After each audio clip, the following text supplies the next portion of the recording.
Midrash. No decorrer da semana, e principalmente na manhã do sábado, os judeus do século I se dirigiam à sinagoga para ouvir e meditar a Torá, isto é, a revelação de Deus gravada no texto fundamental de Moisés, o Pentateuco, e orquestrada depois pelos profetas. Para eles, tratava-se verdadeiramente da palavra de Deus, palavra sempre viva e nova. Com o auxílio de um escriba, ou rabi, ou dos pregadores do sábado, entregavam-se a uma continuada procura, darash em hebraico, e a um aprofundamento espiritual com a palavra de Deus lida no texto de Moisés. Como esta palavra toca-me neste momento, a mim e a todo Israel comigo. Esta reatualização constante da palavra divina chamava-se em hebraico Midrash, do mesmo radical que Darash, e se exprimia concretamente em obras literárias chamadas também Midrash, no plural Midrashim. Em outras palavras, o Midrash é uma reflexão sobre a Escritura e uma atualização de um dado bíblico em função da situação atual. Esta reflexão se realizou de dois modos diferentes. Primeiro, os escribas refletiram sobre a Escritura para descobrir nela as regras do comportamento moral, social e religioso. As numerosas leis de Moisés foram adaptadas em função das necessidades concretas da época. Seu termo técnico é Midrash Halakha. Assim, Jesus, um exemplo, parte de Gênesis capítulo 2, versículo 24, para dar uma nova regra relativa ao matrimônio, em Mateus 19, 1 a 9. Mais tarde, no judaísmo, essas regras serão reunidas na Mishnah, século II depois de Cristo, e também no Talmud. Em um segundo momento, os escribas refletiram também sobre os homens importantes. Então, no primeiro momento, nós vimos aí sobre comportamento ético, moral, religioso. E no segundo momento, os personagens das histórias, os homens importantes, os grandes acontecimentos da salvação narrados na Escritura, a fim de mostrar que esses personagens do passado permaneciam sempre como modelos do presente e que os acontecimentos antigos ainda tinham seus pontos de apoio ou sua realização no tempo atual. Os textos que refletiam sobre isso são chamados de Midrash Haggadah. Então, sobre as leis, comportamentos morais éticos, Midrash Halakha. Sobre os personagens e os acontecimentos, os grandes acontecimentos da salvação, Midrash Haggadah. Então, o Midrash Haggadah reúne essas evocações e atualizações da história bíblica feitas a partir da Escritura e de numerosas tradições orais que circulavam sempre na Palestina.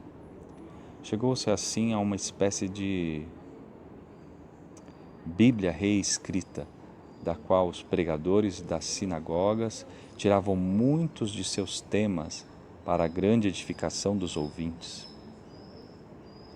Às vezes ainda na linha do Midrash agático, principalmente nos meios essênios e cristãos, insistiu-se muito no princípio do cumprimento das Escrituras. Considerando que os últimos tempos já tinham chegado e que viviam no fim da história humana, acreditavam possuir a chave última e definitiva da interpretação das Escrituras. Os homens e os acontecimentos de outrora podiam ser definitivamente identificados no presente da vida comunitária. Qual é o nome disso? É o Midrash Pesher.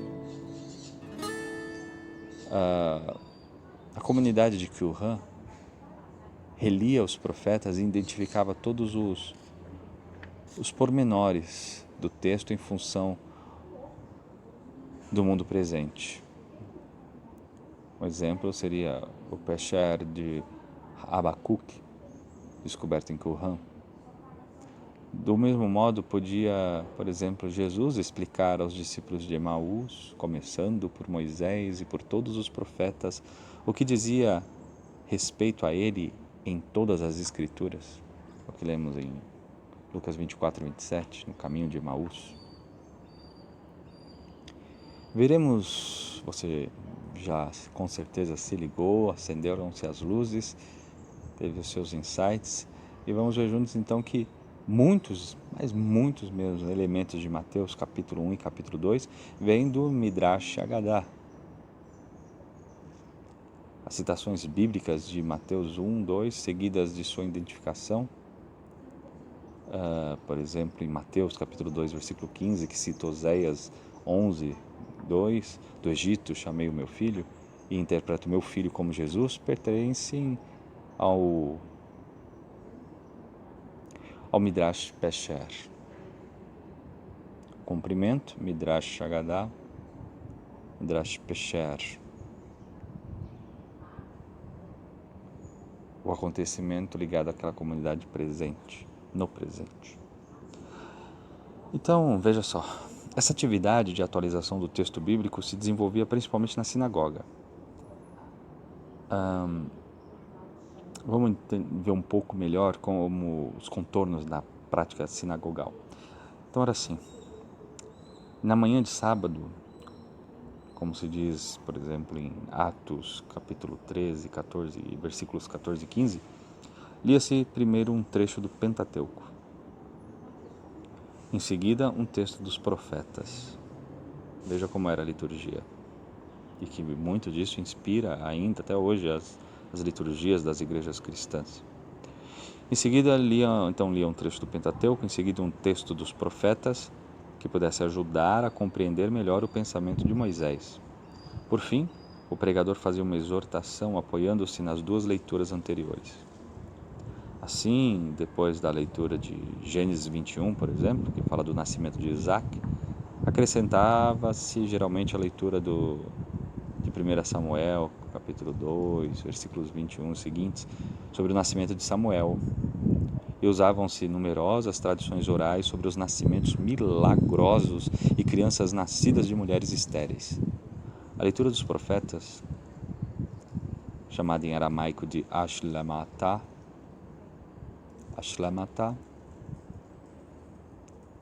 isto é, realização. Traduzindo, realização do quê? Das Escrituras.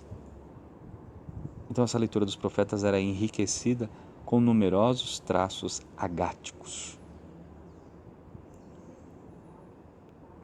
Resumindo, a sinagoga era o lugar de uma concordância viva da Bíblia, o terreno privilegiado no qual se faziam as adaptações, as osmoses e as transformações das narrativas arquétipos. No contexto das primeiras comunidades cristãs, foram usados os mesmos procedimentos de leitura e releitura. Até porque muitas dessas comunidades estavam como que, não vou dizer saindo do judaísmo, mas vivendo ali o cristianismo junto com o judaísmo. Então imagine, como meditar o nascimento de Jesus naquela época, sem pô-lo em relação com as outras narrativas de infância da Bíblia e das tradições agáticas da época. Para um cristão daquele tempo, o nascimento de Jesus em Belém resumia de certo modo e levava à sua perfeição todas as narrativas de infâncias então existentes. Ele devia, consequentemente, traduzir o acontecimento do presépio com o auxílio de um amplo tesouro narrativo, conservado nas sinagogas para celebrarem o nascimento dos patriarcas e dos profetas. Retomando as expressões e os temas agáticos conhecidos em seu tempo, o cristão afirmava que Jesus realizava à perfeição as escrituras sagradas. Hoje, no século XXI, semelhante processo literário nos parece talvez estranho e fere nossa visão historicista dos textos sagrados. Para um cristão dos primeiros séculos, ao contrário, recusar o caráter midrástico de Mateus 1:2 e Lucas 1:2 teria significado, de fato, recusar-se a ver em Jesus a realização plena da palavra divina. Como é que esse cristão poderia fazer isso? Jamais. Então veja, perceba os elementos dos textos, por que eles existem, por que foram escritos, para quem foram escritos, como foram escritos. Então entendemos melhor agora o interesse dos exegetas modernos pela recuperação das tradições bíblicas e sinagogais que constituem, por assim dizer, as palhas resplandecentes de luz nas quais repousa o menino do Natal. Como exemplo, relataremos alguns elementos do Midrash da infância de Moisés. No decorrer da leitura evangélica que virá depois, aparecerão ainda muitos outros elementos. Então gostaríamos mesmo de fazer deste ponto uma das características desse nosso curso, explorando os dados da literatura intertestamentária e rabínica.